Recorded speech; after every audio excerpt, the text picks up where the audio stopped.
पुण्यातील नाना पेठेत रविवारी पुन्हा एकदा गोळीबाराचा थरार पाहायला मिळाला। या घटनेत राष्ट्रवादी काँग्रेसचे माजी नगरसेवक वनराज आंदेकर यांचा मृत्यू झाला। वनराज आंदेकर यांच्यावर 5 राऊंड फायर करण्यात आले। तसंच हल्लेखोरांनी कोयत्याने देखील वार केले। त्यानंतर त्यांना रुग्णालयात नेण्यात आलं, पण उपचारादरम्यान त्यांचा मृत्यू झालाय।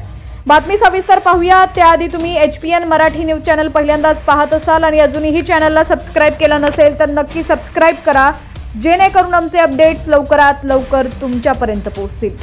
नाना पेठेत 14 ते 15 हल्लेखोर दुचाकी घेऊन आले।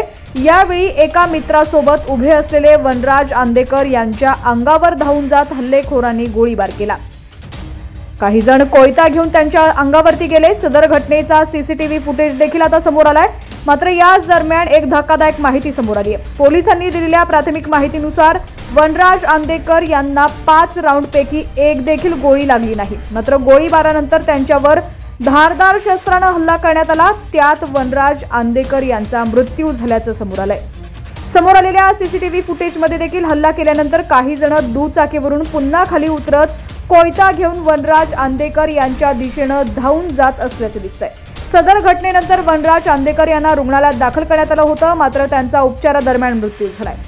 दरम्यान वनराज आंदेकर यांच्यावर निकटवर्तीयाने गोळीबार केला असून कौटुंबिक वाद तसंच वर्चस्वाच्या वादातून गोळीबार झाल्याची माहिती पोलिसांनी दिलेली आहे।